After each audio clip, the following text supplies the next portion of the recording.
called a mute button, my lovey. This is what the week has been like. Anyway, hello witchy people, welcome back to my Covenstead and another bit of a ramble, because she's always been happening, people, and I want to share. And here comes the dog. Anyway, so I don't know if you kind of got the gist of what's been happening in my life as time goes on. Those of you that have been part of my channel for many years will know that I have a problem where the blood vessels into my brain are slowly closing up. So it's kind of like vascular dementia, but I don't suffer from strokes and heart attacks. It's making my memory and things very hard to hold on to. And I kind of believe in my heart that this is part of the reason why I'm not receiving so many messages as I used to. It's not the fact that I'm blocking them out. I think this is having an effect. It's kind of like the spirits know when, even if they do get through, it's not going to make much sense up here. Yeah, certainly since my father passed away, it certainly got worse. That block seems to have got worse. And I think it's something that, yes, to a certain degree, it is a block, because you do block it. Are you all right there, Barclay? You do kind of block it out, because when you're not receiving messages properly, you'd rather not receive anything than something garbled. So you do tend to sort of like, no, enough. And you put this blockage around your head and your ears and your eyes and everything. So you have to excuse me, I've got terrible eye infections all the time at the moment. Anyway, so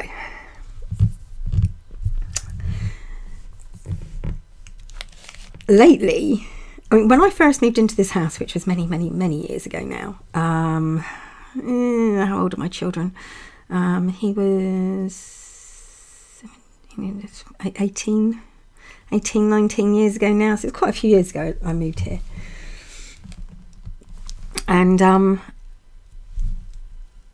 there were certain things that kind of went on in the house, which I think related to my nan, my mum's mum, when she passed away. I think I once told the story of the toilet paper roll, you know, an actual roll of toilet paper, a lavatory rail, rolling up the stairs. You know, yeah, going up the stairs rather than coming down the stairs. Little things like that. There were kind of messages, and something has been, I have to excuse my language, something's been screwing with me lately. So I lost my glasses, these glasses. I lost them, could not find them anywhere, and I thought, I'm sure I put them in my bag. Now, I'm not one of these people that has one of these huge bags with lots and lots of pockets. I have a sack bag. It's just a square with a hole in the top and a zip. And everything goes in there. My glasses, my purse, my passport, everything goes in the bag. And when I want to find something and I'm in a hurry and I'm at home, the bag goes upside down, the lining comes out and everything goes on the bed. So you can, there's nothing that is trapped inside the bag. You know, the whole lining comes out. There's no holes in the lining, nothing. Anyway, so I emptied out my bag looking for these glasses. I've turned the place upside down. There was not a nook nor a cranny that I did not look in. I've boxes that I have not opened for months. You know, bags that I haven't used for over a year. Everything was looked at.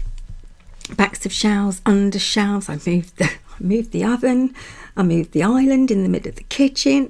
Everything was moved. Anyway, emptied out my bag, nothing. The next day, I thought, this is ridiculous. I do have other glasses, but these are my favourites. They're scratched and they're worn and they're not actually my prescription anymore, but I find them most comfortable and easier to see with. My new prescription, I think, is too strong. Anyway, I digress again. So there I go, second day, empty out my bag again, just in case. I mean, I had used my bag since then. I'd been shopping, emptied it out on the bed, and that frantic shaking it all out onto the bed. Nothing. No glasses. Well, there was things in there, but no glasses. Not these glasses. Not these glasses. Not these glasses in their box. Nothing. So I put it all away again, started going through the house. All that night, I could not sleep because I was searching for these glasses. And then, just in case I'd missed it for a third time, I emptied out my bag. There was nothing. No glasses. Nada. So I'm in bed the next day and I'm feeling a bit down. And my husband said to me, "What's the matter?" I said, "Well, I'm trying to sew these things that I'm going to sell in my shop. I've got to sew them up and I'm trying to stuff them and sew them and put buttons on and make things like this, and I can't tie little knots because I can't see properly. I'm blind as a bat without them." And he said, you just rest.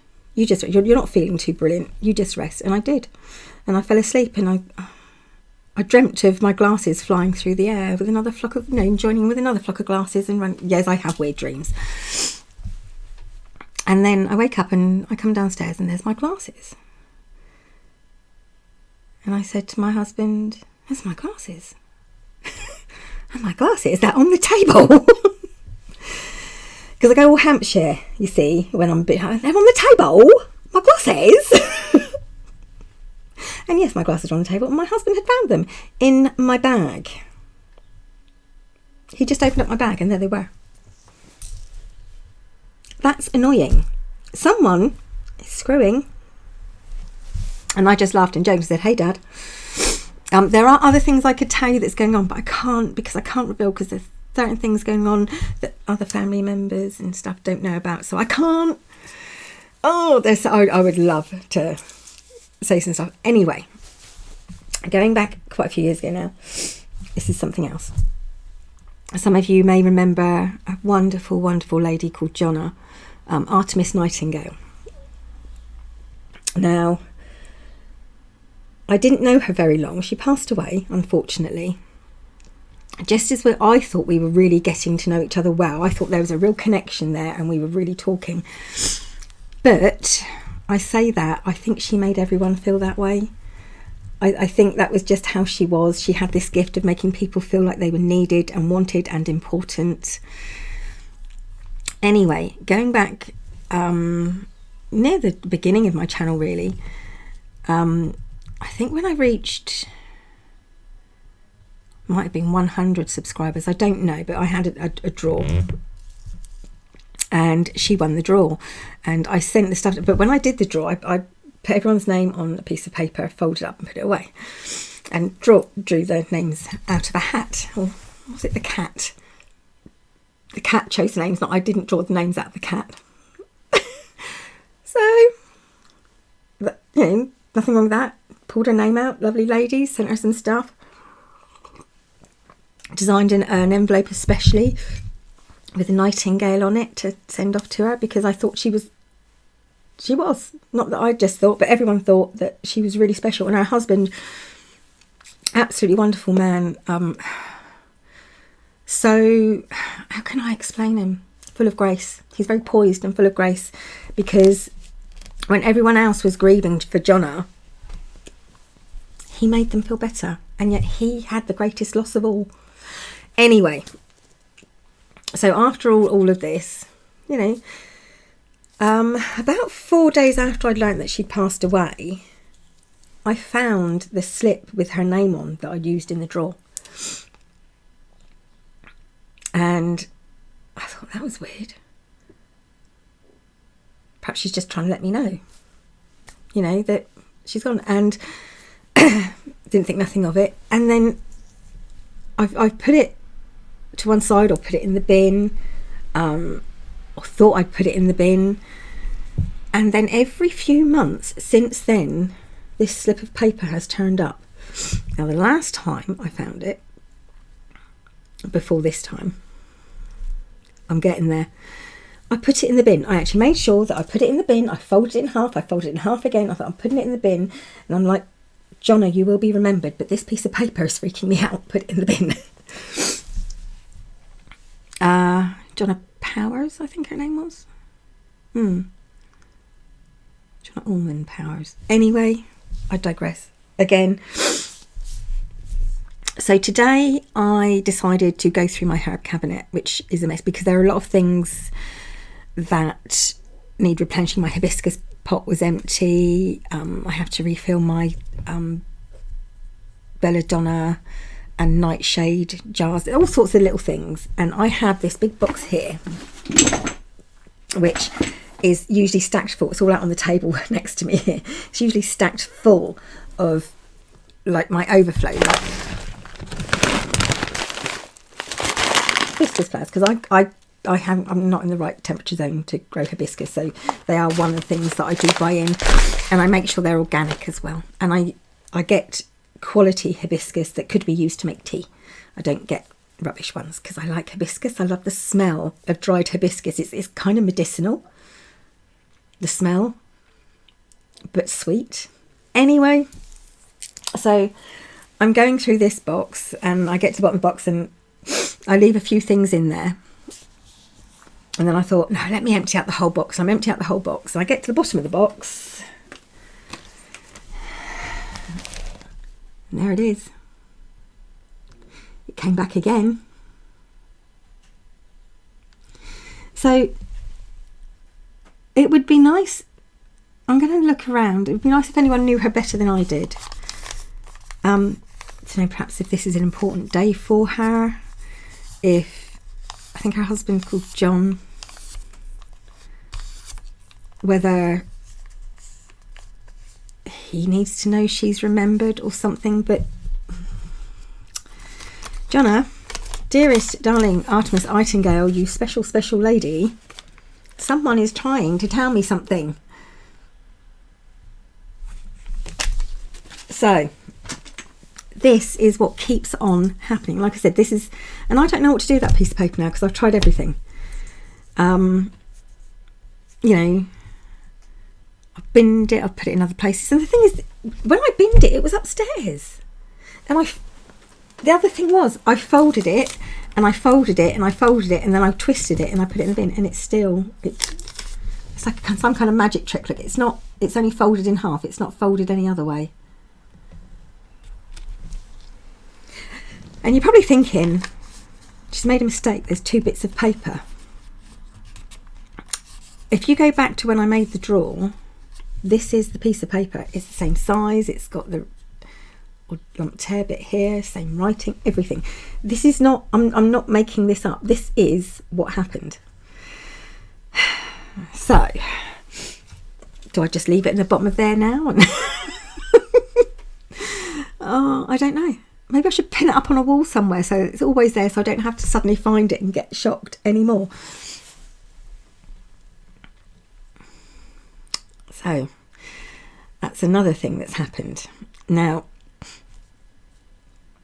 the other thing. So another thing people may remember about me is that I've had many cats, and I did go through a stage where I had the 2-year curse, and every cat I had for 2 years, and then they died or went missing. And my kitty Belle broke that curse because she's 8 now and her baby is 7, or is she 9 and her baby's... Anyway, Kitty Belle and Coco I've had for several years. And I think it was when my father died, I started seeing Baby. She's Miss Violet. She's a big fluffy black and white cat, beautiful, beautiful cat. A real little darling. I kept on seeing her in the garden. So I'm looking out there because my garden is just in my line of view there. And obviously it's just coming into spring, so I haven't been out in my garden for a while. My grass is overgrown and I could see her. When I'm not looking directly at her, I could see a shape, but when I looked directly, I couldn't see the shape. But even when I looked directly, you could see the grass being padded down as something was walking across the grass. It could have been a stray, weird gust of wind. You know, I'm trying to think of any other thing, but this has happened a few times as well. You know, and my cats... Oh, Kitty Bow. Kitty Bow is a people cat. She's not a cat. She doesn't like other cats very much. I mean, she tolerates them, but I mean, even when Coco jumps up, she hisses at her. If she jumps up next to her, she's very like, I want to be alone. She's that sort of cat. So she was sat outside on the patio looking at the grass, and I see the grass dumping down. If I turned away and sort of looked, I could see out the corner of my eye this shape moving across the grass, but I couldn't see it directly. And I thought, oh, baby's back. Oh, I wonder how Kitty Bow baby is going to react to baby, because I don't know if she'd seen her before. And she sat there watching, and I thought, I'll just watch Kitty rather than trying to see what was going on the grass. I'll just watch Kitty. And she sat there, and her hackles went, she didn't stand up, but her hackles went up, like the fur on her back went up, but her tail didn't bush out.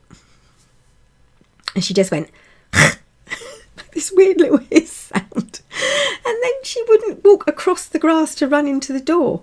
She was like coming right the way round and trying to get herself right up against the wall to avoid this piece of grass. So there you go. Like I said, someone. I could just be going crazy. I could be seeing things, hallucinating, because I have done that before. I'm not saying it's not total hallucinations, but then the animals do act weird. There's lots of things, what people would consider maybe mild poltergeist activity, where things keep on going missing and reappearing. Now, this may have something to do with the fact that, these veins in my memory and memory loss and forgetful and everything else. It may have something to do with that. But when you leave a room and go back to... Oh, that was the other thing. I was walking... I wear a flat cap. A cord, black flat cap. Not that you need to know what it's like when it's raining, because I can't be bothered to carry an umbrella. Quite often I use a stick anyway, and it's very difficult to... When you're shopping, stick or bags of shopping win. And if it rains, your stuff. So I wear a hat because it's easier. Tuck my hair into my... You have to excuse my hair. This is a sudden video. Anyway, so yeah, I tucked my hair into my coat and put my hat on. And it rained quite a lot that day when I'd gone out shopping. So when I came in, I put it on the door handle. I have door handles. They're not door knobs, they're door handles. And I rested it on the door handle. In the kitchen, between the kitchen and the hallway. Just to dry off, because it was a bit wet. And I walked through and I knocked it off. So I turned around, I picked it up and I put it back on the door handle. Darn and blast it. Carried on doing my thing, came back out again. I was tidying up. Went past, did the same again, turned around, saw it on the floor in the hallway, my hat. I'll pick it up in a minute. Went into the lounge, dropped off my cup, went back to pick it up. It was back on the door handle. Now I had tea and... I had a cup of coffee in one hand. What did I have in the other? Oh, I was still doing the sewing, so I had a box full of sewing stuff and my coffee, which is why I knocked it off. And so I couldn't pick it up. So I hadn't picked it up and just absent-mindedly forgotten and put it back. And then I put the stuff down in it. And my dog's quite clever, but he's not that clever that he can pick something up and put it on there. So yeah, things are going missing, things are being moved, things are turning up in strange places, the animals are acting weird, doors are opening. And I haven't had doors opening and closing since I lived in my old flat. And if you look back at the Haunted Cha-Cha archives, there's the Haunted Cha-Cha archives. It's some of my ghost stories, not all my ghost stories, but some of my ghost stories, and most of them are personal. I think it's listed in there. Yeah, I haven't had doors opening and closing. A door opening is, I don't think, spooky. You get, sometimes the jam's on a bit of a tilt, or, the doors open. That's what hinges are for. Doors open. Gusts of wind, vibrations, anything can make a door open. But when a door slowly opens, I think vibrations, wind, and then when suddenly it slams, like it moves so quickly, like it's going to slam shut, but then doesn't actually close, it stops just before the slam, then you know that that's something a bit more than just vibrations. So there you go. Weird things are happening in my house. So there you go. From cats, dogs, glasses and long lost nightingales. This is what's been going on. Also while I'm trying to work. Anyway, just thought I'd let you know. Thank you for watching. Thank you for listening. Witchy people, I will be back very soon.